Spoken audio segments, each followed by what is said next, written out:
Assalamualaikum warahmatullahi wabarakatuh. Selamat pagi dan salam sejahtera untuk kita semua. Perkenalkan, saya Zikri Nur, salah satu dosen program studi D3 Fisika dan Sarjana Terapan Teknologi Rekayasa Instrumentasi Fakultas Vokasi Universitas Sumatera Utara. Pada video kali ini, saya akan menunjukkan proses pengajaran pada salah satu mata kuliah yang diampu pada program studi D4 Teknologi Rekayasa Instrumentasi, yaitu mata kuliah Sistem Pengukuran. Adapun metode pengajaran yang saya berikan menggunakan metode DIA, Delivery, Interaction, and Assessment. Video ini dibuat dengan tujuan untuk memenuhi salah satu persyaratan sertifikasi dosen tahun 2025, yaitu pernyataan diri dosen dalam unjuk kerja Tridharma Perguruan Tinggi, khususnya pada aspek pengajaran. Berikut merupakan cuplikan video proses pengajaran yang saya lakukan secara sinkronus tatap muka langsung di dalam kelas. Selamat menyaksikan. Assalamualaikum warahmatullahi wabarakatuh. Waalaikumsalam warahmatullahi wabarakatuh. Selamat siang dan salam sejahtera untuk kita semua ya. Siang.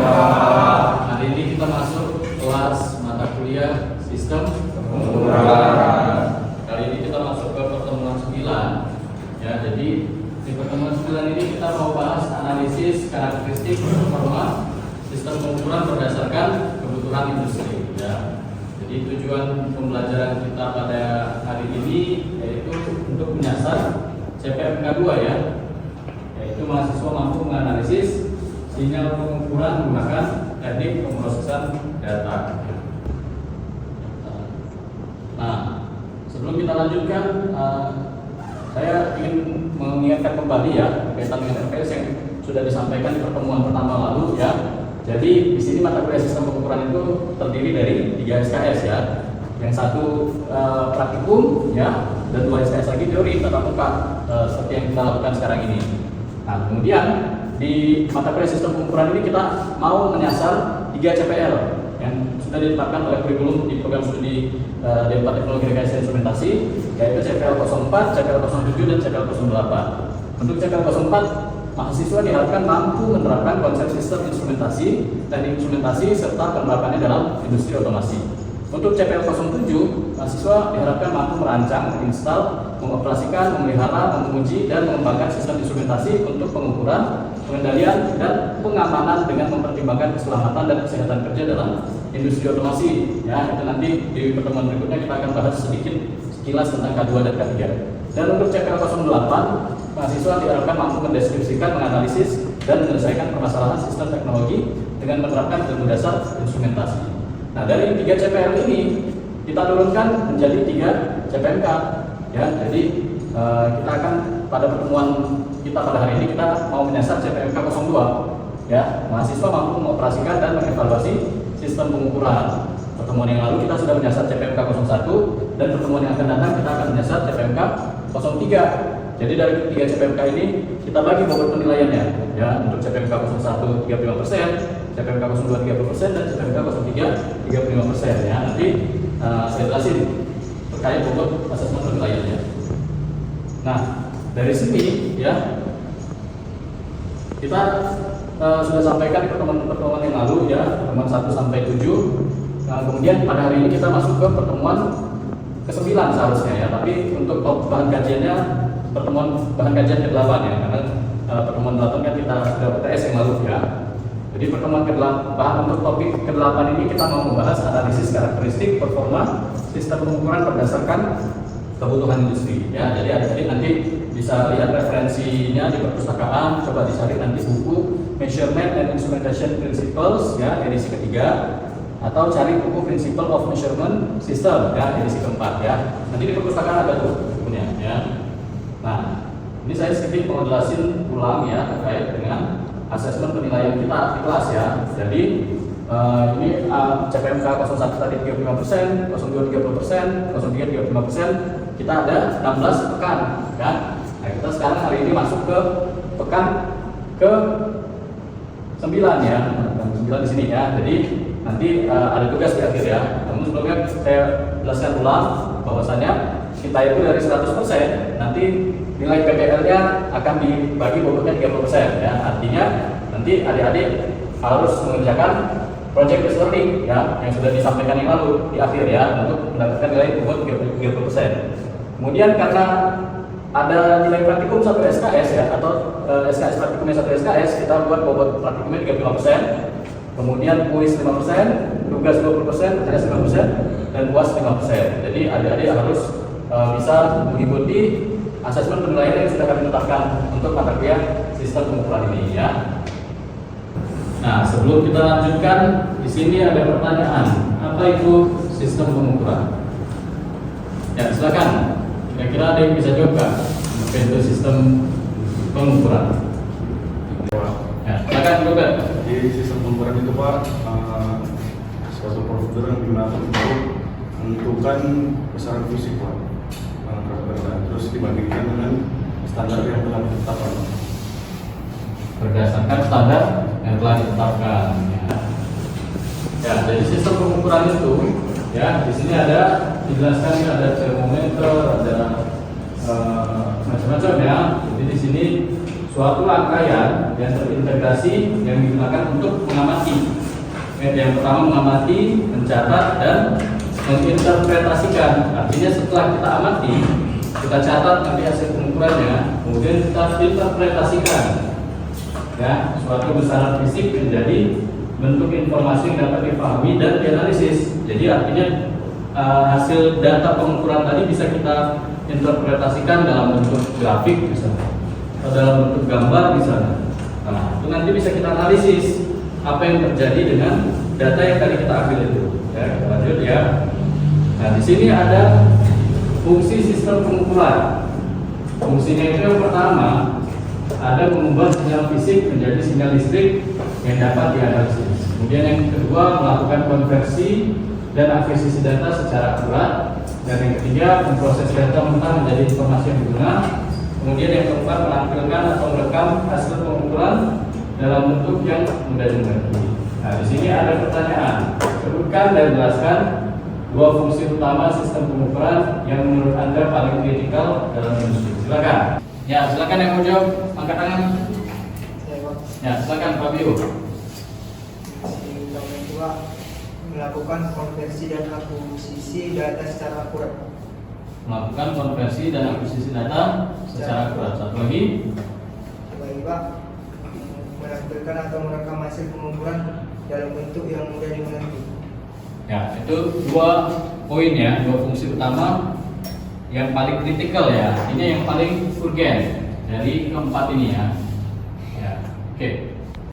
Oke, terima kasih Fabio, ya, atas jawabannya, ya. Jadi yang dua tadi merupakan dua fungsi utama ini, ya, melakukan konversi dan akuisisi data secara akurat dan menampilkan atau merekam hasil pengukuran dalam bentuk yang mudah dimengerti. Itu yang paling kritikal dalam industri, ya. Nah, di sini kita mau bahas ada komponen utama dalam sistem pengukuran. Nah, seperti yang pernah dijelaskan, ya, yang pertama itu ada sensor atau transducer, ya. Sensor itu kan biasa kita gunakan di dunia instrumentasi, ya. Nah, di sini sensor merupakan komponen pertama yang berinteraksi langsung dengan objek atau fenomena yang diukur. Inilah dia berbagai macam jenis sensor. Ada thermistor, ya, ada infrared sensor, ya, macam-macam nih. Sampai ada sensor alkohol, bisa mendeteksi kadar alkohol, ya.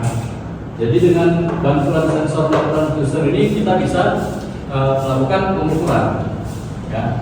Oke, itu yang pertama. Kemudian yang kedua ada sistem akuisisi data, ya. Jadi setelah sinyal dari sensor diperoleh, sinyal tersebut ini dia, ya, dari transducer, sinyal tersebut dikonversi, harus dikonversi dari bentuk analog ke digital, ya. Di sini dikonversi analog ke digital. Kemudian komponen data akuisisi sistem ini meliputi penguat sinyal amplifier, filter analog, dan analog to digital converter (ADC), ya. Jadi tujuan dari tahap ini merupakan didapatkan untuk mendapatkan representasi digital dari sinyal fisik yang sudah ditransduksi. Nah, kemudian komponen utama lainnya ada pemrosesan sinyal. Ya. Pada tahap ini data mentah yang sudah dalam bentuk digital akan diproses menggunakan perangkat lunak atau algoritma tertentu. Selanjutnya, yang keempat ada tampilan dan rekaman data. Artinya salah satu komponen utama ini harus ditampilkan, ya, atau direkam datanya. Jadi data yang sudah diambil tadi bisa kita rekam, karena kalau di instrumentasi itu data yang direkam itu bukan 1, 2, 3 gitu kan, bisa sampai ribuan, sampai jutaan, ya. Jadi dari hasil pengukuran, misalnya pengukuran suhu, misalnya pengukuran suhu dalam 1 hari dalam hitungan detik pun bisa direkam dengan menggunakan alat-alat instrumentasi, tadi menggunakan sensor, ya. Nah, di sini ditanya, mengapa konversi dari sinyal analog ke digital penting dalam sistem pengukuran modern? Kenapa? Ada yang bisa jawab nggak? Ya, lalu silakan. Agar mempermudah pembacaan ini Pak, hasilnya Pak. Bermudah pembacaan hasil, ya. Nah, makanya diperlukan konversi sinyal analog ke digital. Nah, di sini kita juga perlu mengetahui karakteristik dari karakteristik performa sistem pengukuran. Ini dijelaskan dalam evaluasi kualitas dan kinerja suatu sistem pengukuran. Terdapat sejumlah karakteristik utama yang menjadi parameter penting. Ya, jadi ada beberapa karakteristik utama yang menjadi parameter penting dalam sistem pengukuran. Yang pertama adalah akurasi. Pernah dengar akurasi, ya? Akurasi akurat, ya kan? Ini apa maksud akurasi? Akurasi mengacu pada seberapa dekat hasil pengukuran terhadap nilai sebenarnya atau nilai referensi standar. Artinya nilai pengukuran kita harus dibandingkan dengan nilai standar supaya kita bisa tahu dia akurasi atau enggak. Jadi dikatakan semakin tinggi akurasi, maka semakin kecil selisih atau error antara hasil pengukuran dengan nilai sebenarnya. Ya. Jadi kita harus membandingkan nih antara hasil pengukuran kita dengan hasil pengukuran dengan alat standar. Ya. Oke, contohnya nih, jika suhu sebenarnya adalah 100 derajat Celcius dan alat menunjukkan 99,8 derajat Celcius, maka pengukuran tersebut cukup akurat, karena selisihnya cuma sedikit, ya, 0,2 derajat Celcius, kan? Nah, itu yang dinamakan dengan akurasi. Kemudian komponen karakteristik utama performa sistem pengukuran tadi yang kedua adalah presisi. Ya. Presisi pernah dengar, ya? Oh, modelnya Polri juga presisi, ya? Presisi, apa yang maksudnya presisi? Bedanya sama akurat apa kira-kira? Kalau akurasi itu Pak, sejauh mana hasil pengukuran mendekati nilai sebenarnya Pak. Kalau untuk presisi itu menunjukkan tingkat konsistensi hasil pengukuran ketika proses diulang. Konsistensi hasil pengukuran ketika proses diulang dalam kondisi yang sama Pak. Oke. Jadi, selalu sama Pak kalau presisi. Kalau presisi dia pengulangannya berkali-kali dengan angka yang sama, ya, atau mendekati? Sama, ya? Sama, Pak. Nah, kalau akurat dia mendekati dengan nilai standar. Ya. Oke, terima kasih Akbar, ya, atas jawabannya, ya. Jadi perbedaan akurat dengan presisi kan kita tahu, ya. Kalau akurat dia nilai ukur atau hasil ukur yang mendekati dengan nilai standar atau dengan alat ukur standar. Tapi kalau presisi apa tadi? Dia memiliki konsistensi atau dilakukan perulangan dan mendapatkan hasil pengukuran dengan nilai yang sama. Ya, jadi itu dari presisi, ya, perbedaan presisi dengan akurasi. Padahal mirip-mirip kalau kita dengar akurasi, presisi, kan. Nah, dalam contohnya ini, jika pengukuran suhu dilakukan 5 kali dan semuanya menghasilkan 98,5 derajat Celcius, maka hasil tersebut presisi, ya, walaupun tidak akurat. Jika nilai sebenarnya adalah 100 derajat Celcius. Jadi kalau presisi belum tentu akurat, ya. Tapi kalau akurat belum tentu presisi juga, ya. Ya, oke, itu adalah karakteristiknya, ya. Kemudian karakteristik yang ketiga adalah resolusi, ya. Resolusi ini merupakan kemampuan sistem pengukuran untuk mendeteksi perubahan terkecil dalam besaran yang diukur, ya. Jadi semakin tinggi resolusi, maka semakin kecil perubahan yang dapat dideteksi, ya. Biasanya disebutkan oleh sensitivitas sensor dan kemampuan konversi analog ke digital. Contohnya misalnya, ini termometer digital dengan resolusi 0,1 derajat Celcius dapat membedakan suhu 25,1 derajat Celcius, ya. dan 25,2 derajat Celcius. Sedangkan yang hanya memiliki resolusi 1 derajat Celcius tidak dapat membedakan keduanya. Ya, jadi semakin tinggi, semakin kecil resolusinya, maka dia semakin baguslah hasilnya ya, hasil pengukurannya ya. Oke, itu yang ketiga resolusi. Kemudian yang keempat ada rentang atau range ya. Jadi rentang mengacu pada batas minimum dan maksimum besaran yang diukur secara akurat oleh sistem. Ya. Misalnya di luar rentang ini ukuran bisa menjadi tidak valid atau tidak valid. Contohnya, sebuah sensor tekanan dengan rentang 0 sampai 100 psi ya, tidak dapat digunakan secara andal untuk mengukur tekanan 150 psi. Misalnya karakteristik sensor, dia bisa membaca suhu 0 derajat sampai 30 derajat Celcius. Tapi ketika suhunya ke 31 derajat Celcius, kan sensor tersebut tidak bisa membaca lagi, mengukur lagi. Ya. Nah, itulah rentangnya. Jadi masing-masing komponen atau alat ukur itu punya rentang. Sama kayak timbangan cabai, atau timbangan cabai, yang ukuran sudut, yang dipajak-pajak kan, kan rentangnya cuma dari berapa? 0 gram sampai 1 kilo ya, atau 2 kilo, 1000 gram ya. 0 gram, kalah dari 2000 gram ya. Ketika dia melewati batas kan muter terus tuh, apa nih kan? Itu jarumnya kan, nah, itu dia. Jadi karakteristik utama sistem pengukuran salah satunya adalah range ya, punya batasan ya. Antara A sampai B misalnya kan, sama kayak speedometer di mobil kan macam-macam beda-beda.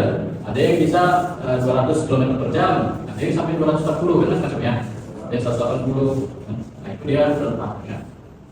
Kemudian yang kelima ada namanya linearitas atau linearity. Nah seperti garis ini kan linear ya. Linearitas menunjukkan seberapa linear hubungan antara sinyal keluaran dan besaran fisik yang diukur sepanjang rentangnya. Ya, contohnya misalnya, jika kenaikan suhu 10 derajat Celcius selalu menghasilkan peningkatan tegangan 1 volt, maka sistem tersebut memiliki linearitas yang tinggi. Ya. Jadi misalnya ini kenaikan suhunya 10 derajat, ini 0 derajat, 10 derajat, 20 derajat, 30 derajat. Ya. Dia peningkatannya sama, tegangannya 1 volt, 2 volt, 3 volt, 4 volt. Ini linear ya, dari sini ke atas. Ya. Itu dinamakan dengan linearitas ya, linear ya. Tapi kalau misalnya ada di 10 derajat nih, bisa naik 20 derajat naik, 30 derajat tiba-tiba turun, 40 derajat turun, 50 derajat naik lagi, enggak linear ya. Oke ya, itu yang kelima. Kemudian yang keenam ada namanya waktu responnya. Waktu respon atau respon time-nya. Waktu respon adalah waktu yang dibutuhkan sistem pengukuran untuk merespon perubahan besaran fisik dan mencapai nilai yang stabil ya. Contohnya, sensor suhu dengan waktu respon 5 detik akan menunjukkan suhu baru 5 detik setelah terjadi perubahan suhu lingkungan. Jadi alat-alat ukur ini juga punya respon time. Artinya dia mengukur dalam berapa waktu. Dia semakin kecil waktu pengukurannya, maka semakin bagus hasilnya. Ya, misalnya kayak sensor suhu ini yang ngasih responnya tiap 5 detik.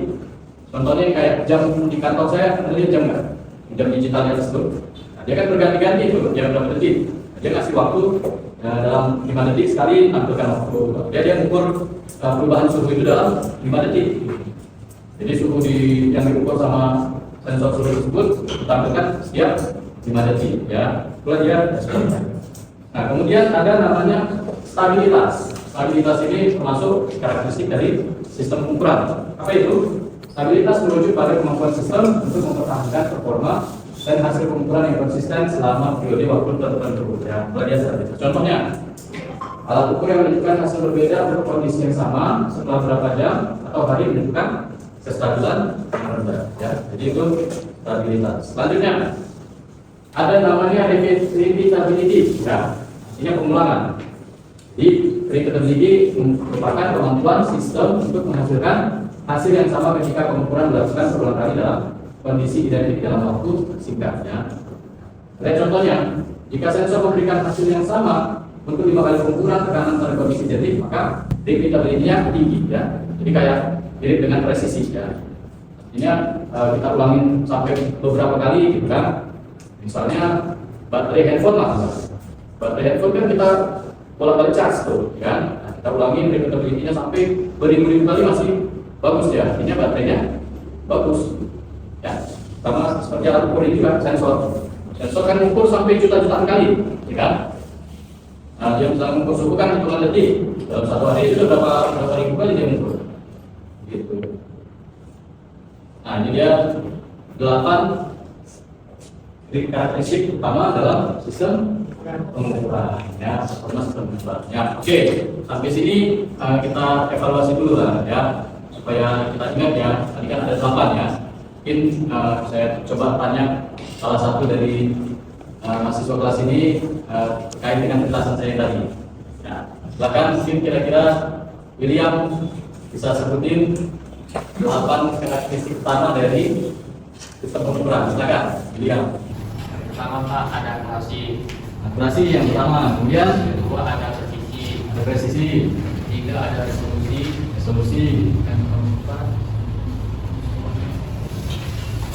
yang keempat apa? Silakan. Boleh dibantu mungkin Chandra, Aura. Silakan Aura. Keempat, Keempat itu ada sama tentang yang kelima linearitas, yang kelima itu Pak ada waktu respon. waktu respon. Oke, lanjutin sama Joko. Silakan. Yang ke-6 ya? Yang ke-7, Joko. Yang ketujuh itu ada repeatability. Repeatability. Yang ke-8, Yang terakhir itu ada apa? Yang terakhir ada stability. stability ya. Oke ya. Ingat saya kan, berarti kan? Semua ada ingat ya kan? Ingat jatuh apa itu ya? Anda ya? Ingat kan? Apa tadi yang pertama? Akurasi. Yang kedua? Presisi. Ya. Resolusi. Tentang stabilitas. stabilitas. 6. 5. Repeatability. Nah, 7. Respon time. Yang 8. Terakhir apa tadi itu? Linearitas ya. Oke ya. Apa namanya kelima titik ini tadi? Dia kan nggak ditarget ya, nggak ditarget, tapi kelima-limanya juga terpisah nih. Dikatakan low precision atau presisi rendah, high akurasi. Akurasinya tinggi. Kenapa? Silakan, Ali. Karena Pak, dia berada dalam satu lingkaran tapi belum pas dalam data yang standar. Ya, benar. Karena dia berada di satu lingkaran yang sama, ya, tapi tidak Tapi dia tidak pada tujuan Pak, pada tidak pada target tujuannya, ya. Tapi dia tidak di satu lingkaran yang sama, ya kan? Artinya dia tetap dikatakan akurasi, ya, karena kan sudah mendekati target, ya. bukan di lingkaran yang sama, ya. Tapi dia mendekati target dan semuanya kelima-limanya mendekati target, tapi dia tidak presisi, ya, karena nggak ada titik tembakan yang sama, ya. Ya, jadi yang dari keempat ini yang menjadi kondisi ideal adalah yang pertama dan yang kedua, ya. Kalau yang ini adalah kondisi terburuk karena semuanya jauh-jauhan, titik-titiknya juga nggak ada yang di satu titik, satu target. Nah, sedangkan yang ini masih diragukan karena rata-rata pengukurannya sudah benar, ya, tapi data tidak konsisten, ya. Oke, sampai sini jelas ya?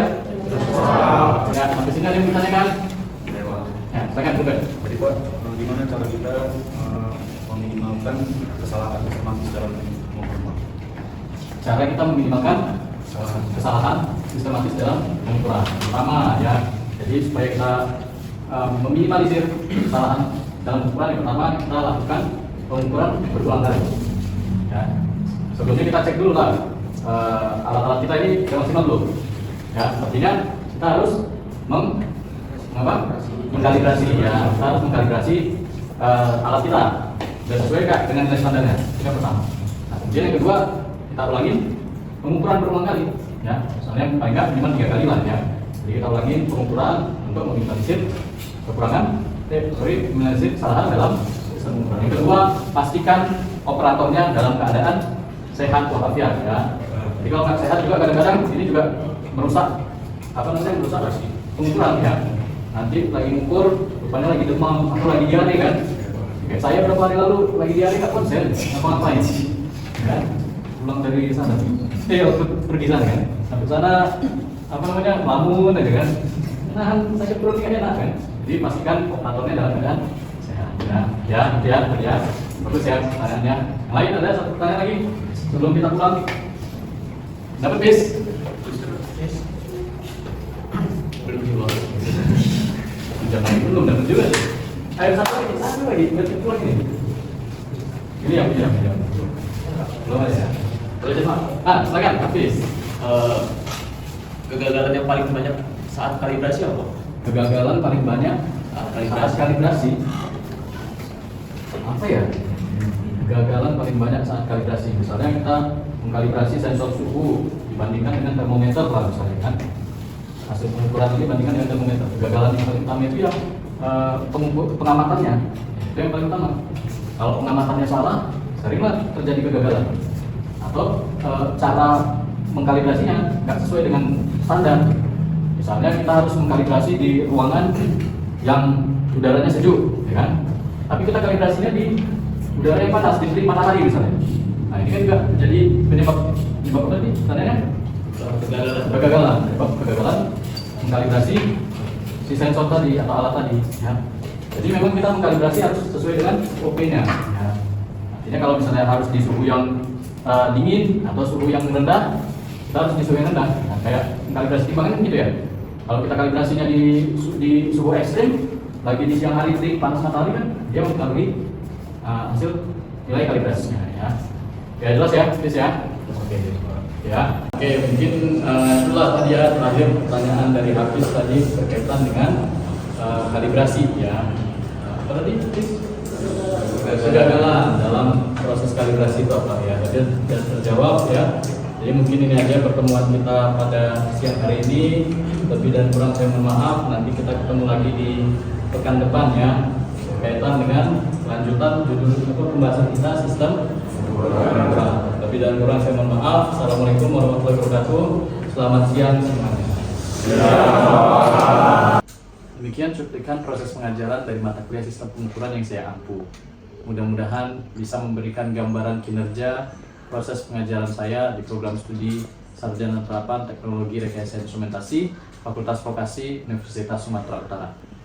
Saya mengucapkan terima kasih kepada seluruh tim penilai sertifikasi dosen tahun 2025, khususnya Direktorat Sumber Daya Dirjen Diktiristek, Kementerian Diktisaintek Indonesia, dan tidak lupa juga saya mengucapkan terima kasih yang sebesar-besarnya pada Universitas Sumatera Utara, Fakultas Vokasi, serta rekan-rekan dosen dan adik-adik mahasiswa. Demikian yang bisa dapat saya sampaikan. Atas segala kekurangannya, saya mohon maaf yang sebesar-besarnya. Pada Allah saya mohon ampun. Assalamualaikum warahmatullahi wabarakatuh. Salam sejahtera untuk kita semua.